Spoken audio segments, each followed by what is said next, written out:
Je me suis dit, franchement, t'es Barcelonais, tu regardes le match là, tu te dis, mais là, on est dans la merde. C'est contre le Barça, vous êtes d'accord? Moi, tu me réserves les 2 places pour la finale à Wembley, hein? Oui, bien sûr. Bien sûr que ça passe. Contre le Barça.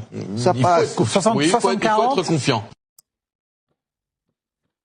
Victoire 3-2 du FC Barcelone face au PSG. Mais est-ce que vous vous rendez compte que le FC Barcelone a fait un mercato à 3 millions avec Oriol Romeu? Si vous voulez voir plus de vidéos sur le FC Barcelone, le Real Madrid et le PSG, n'hésitez pas à vous abonner, liker. Et c'est parti. Qu'est-ce que je suis content de cette victoire.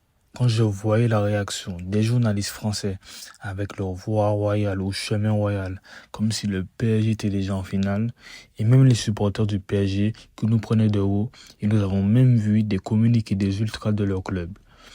C'est bien beau de dire que le FC Barcelone a énormément de faiblesses et des défauts, et de tous les citer un par un, mais il faut parfois aussi se regarder dans un miroir.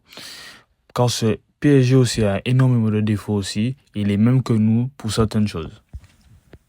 Et je ne comprendrai jamais les gens qui utilisent les arguments du style que Luis Enrique connaît le FC Barcelone et Xavi, alors que de 1, l'équipe n'est plus la même du tout, et de 2, on peut aussi le dire dans le cas inverse, car Xavi connaît aussi Enrique. Et c'était pareil avec Lucas Hernandez qui connaît soi-disant Lewandowski. Pour moi, ce genre d'argument, c'est pour se rassurer et ne sert à rien.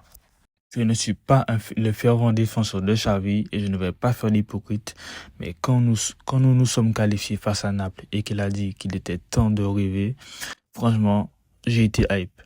Rien que le Barça qui élimine le PSG, même si ce n'est pas encore fait, et se qualifie pour les demi, et à 2 pieds de la finale, me rend heureux. Pour rester humble, il reste un match retour qui sera compliqué et le Barça n'est pas encore qualifié. Et heureusement pour ce match, pour ce match retour, le Barça n'a pas perdu Araujo et Frenkie de Jong. Et ils vont pouvoir y aller à fond et ils ne vont pas se retenir. Car comme nous le savons, en LDC, il faut savoir gérer ses temps faibles et ses temps forts. Et le Barça a plus ou moins réussi à gérer ses temps faibles et ses temps forts. Par contre, ce que je ne comprends pas, c'est que tu sors en seconde période et tu encaisses 2 buts en même pas 3 minutes. Qu'est-ce qu'ils ont fait à la mi-temps? Je ne sais pas, mais ce n'est pas normal d'encaisser 2 buts en moins de 3 minutes et surtout à la sortie de la seconde période. Mais par contre, j'ai bien aimé la réaction. Tu perds 2-1. Pour moi, quand j'ai vu le 2-1, moi je pensais que le Barça allait couler. Mais non, le Barça a résisté et au final gagne le match 3-2. Durac depuis des jours, il nous a posé une masterclass. Avant la rencontre, il a serré Ronaldinho qui lui a transmis le run for all. Je ne vois pas d'autre explication. Et après ce match, je qualifierai la finale de 100% brésilien.